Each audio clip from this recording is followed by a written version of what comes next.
FightHype.com here with the beautiful Jessica McCaskill. How are you? I'm great. How are you? Coming off a really nice fight last week. Yes. What are your thoughts now? We're just looking to get something going. Hopefully in the next couple of months. Had stitches from crazy headbutts, so 30-day suspension. But we're ready to get back in there. Okay. Who would you like next? Well, Eddie Hearn said he wanted me to unify at 140, so that would be Bustos and Christine, I think that's her name, the girl with the WBO. So, we're looking for that. Another route would be to go after some of the other bigger names, maybe move around to different weight classes for other WBC belts. So Eddie wants us to unify, so we'll focus on that unless the game plan changes. What about Katie Taylor? Did she win tonight? I think they have some planning of their own going on as far as like Eddie Hearn or her team, but I would love a McCaskill Taylor too. 140, 135, we're not afraid to fight. Saw her this morning, wished her good luck on the fight, so hopefully this will be a good fight for boxing. Now everybody's raving about a potential fight between Katie and Serrano. Okay.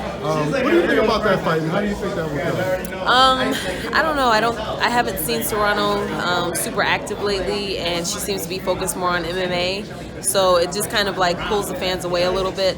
But the big names. Serrano's a big name. Cecilia's a big name. Taylor. Those are people that would be on my wish list as well. So I think it would be good.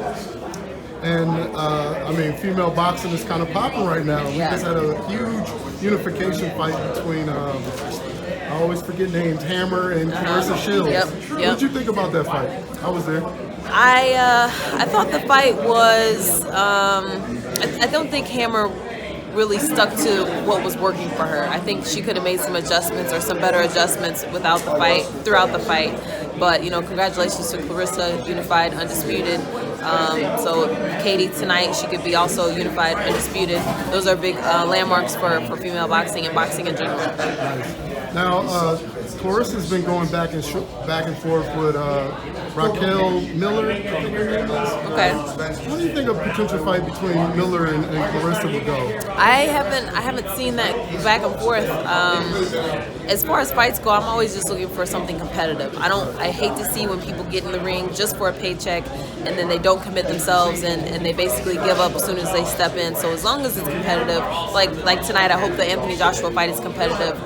Ruiz seems like he's going to come with it. So I'm really interested to see how that turns out. But as long as people are in it for the fight and not just for the paycheck or just for stepping in and they got to go through the whole thing. Now Clarissa's been talking about how unfair boxing is for women, how the rounds are shorter, and just things like that. What is your opinion on the rounds being shorter?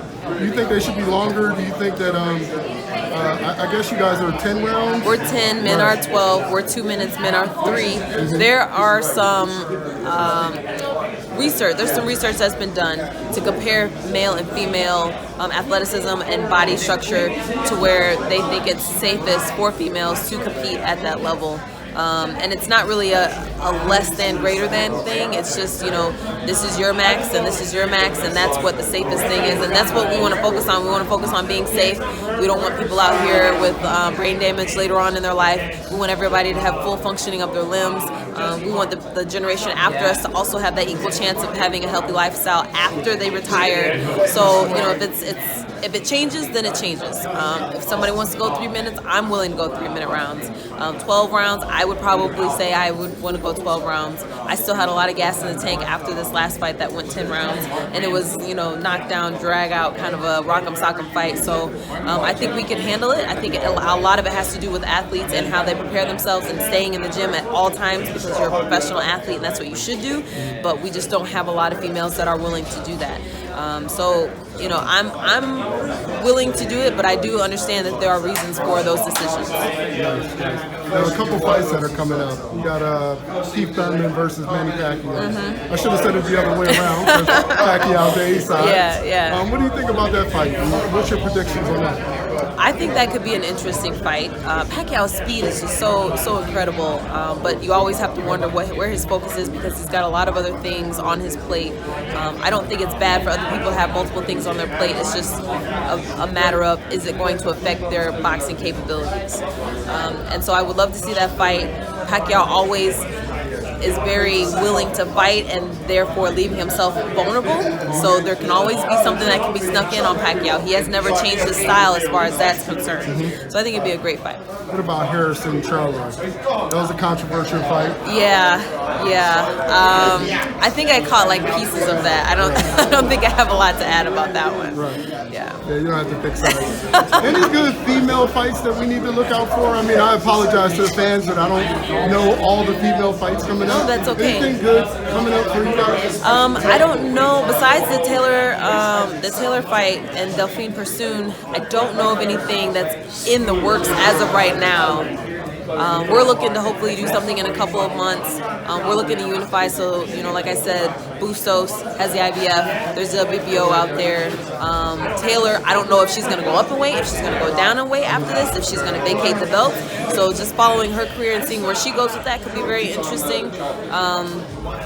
I'm not sure what Clarissa Shields is doing now that she has those belts, if she's going to change weight classes as well or hold on to them and defend them for a while. So the people that are in the limelight right now, they have some great possibilities of expanding before the year is out. We still have a couple of, half the year left, so some good things can happen before 2020 comes along. Now, other female fighters in the gym contemplating becoming pro, what is your message? What's your inspiration to female fighters who may not be pro, who are maybe thinking about becoming a boxer? There's a lot of dedication that you have to give, a lot of sacrifice, a lot of time in order to stay healthy, in order to do this properly. So, if you're not ready to dedicate your whole self to boxing, then you might want to wait until you can. I spend a lot of hours in the gym. I do have a full-time job, but I spend a lot of hours in the gym before work, during work, after work. I put myself out there to help other fighters. That helps just different boxing knowledge. Some people are just not boxing smart. They think it's all about just fighting. But you got to know, how everything works, from the promotion aspect to the amateurs to the refs to the timekeeper, everything. You have to know how it all works. So you have to dedicate your whole self to boxing. If you're not ready to do that, wait until you are. Nice. And what do you have to say to your fans? Where can they follow you, and what's your message? Everything is at Jessica McCaskill, Instagram, Facebook. There's also a couple Team McCaskill things out there. We're working hard. We're out here grinding. Just had a fight last week. Come and see the fans in New York. Brought the belt along so everybody can see it, hold it, touch it, take pictures. I do this for myself, and I also do this for anybody that needs inspiration. So I'm here for the fans. I like to hear from you guys. Message me, DM me. If I have time, I'll check it. I'll respond. But I really do this for the joy of the sport and for the joy of others that they get out of boxing as well. Well, she's not responding to everything. I just want to throw that out there. Sorry. Anyway. I have a couple of pages, so I apologize. Awesome, man. Good luck with your career. Thank you so much.